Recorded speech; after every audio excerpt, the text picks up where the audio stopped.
My father died when he was 47 of stomach cancer. My mother died of lung cancer when she was 53. So I've had an experience of looking after people with cancer, and my sister-in-law currently is 40 and being diagnosed with terminal cancer.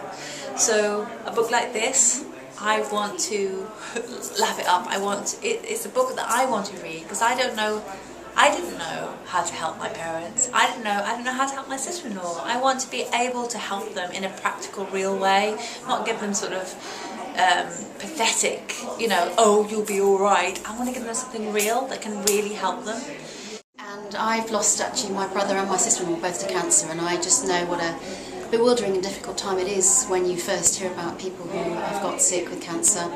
And I just wish that we'd had a resource available to us so that we could have understood a little bit more about what to do and how we could support each other through what was a really, really, really difficult time. Polly, Nick and I, all three of us had a notion to write a bit about the experiences we'd gone through. We've all had cancer, we've all been extremely positive about it, we all had lots of experiences, good and bad, so we decided to get together and put our experiences together in a book. And we have written this book. It's called The Cancer Journey, The Power of Three, Help Yourself to Our Experience.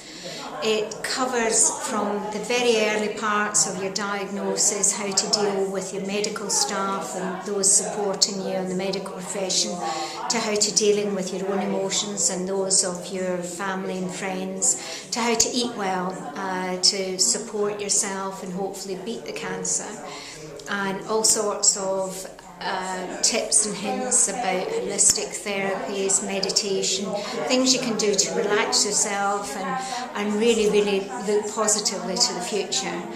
And so we put it all in this book together, and we've now got a publisher very interested in it.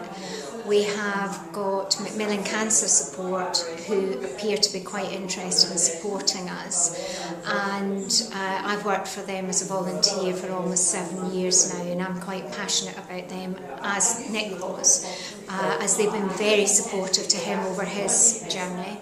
And we also are looking at giving some of the profits also to the Teenage Cancer Trust, which Polly is quite passionate about supporting. So that's where we're at the moment, all the profits. Hopefully the book will go and we'll get it published, and all the profits will go to these cancer charities. Okay. Can you tell me a little bit about how Catherine Jenkins got involved? I forgot about that. That's okay, I'll edit it in, that's fine. And along the way, Catherine Jenkins, who's a friend of Polly's, read the manuscript and loved it, and she herself has got quite an emotional history with cancer, and she read the book and said she would love to do the foreword for it. So she's very supportive as well. So, I mean, what the way it's coming across to me is that what makes this book different is it's a grassroots book about how to manage and how to survive cancer, and it's written by people who actually have cancer. Now, that's sort of news to me. It's not news to you because you've written it, but to someone coming to this fresh, I think you need that, because that's your hook, isn't it? Is it not? All three, and I didn't mention that second time around, did I? And that this sort of grassroots help people to help themselves. Yes, that is the message of the book. That is the message of the book. You can help yourself. You're not in somebody else's bus. Yeah, because you're obviously driven to do this. Do you know what I mean? That there is a need to help other people to get the information that, Absolutely. This is the book that you wish you'd read. Yeah. Okay, should we do something along those lines? Can, okay. Yeah. All three of us have had cancer. I've been lucky and had it once and recovered. Polly is on her second journey through having cancer and it recurring. And Nick's had cancer 3 times, and also he's had Parkinson's as well thrown in. And we felt that our experience would be valuable, our combined experiences would be valuable to anybody having cancer.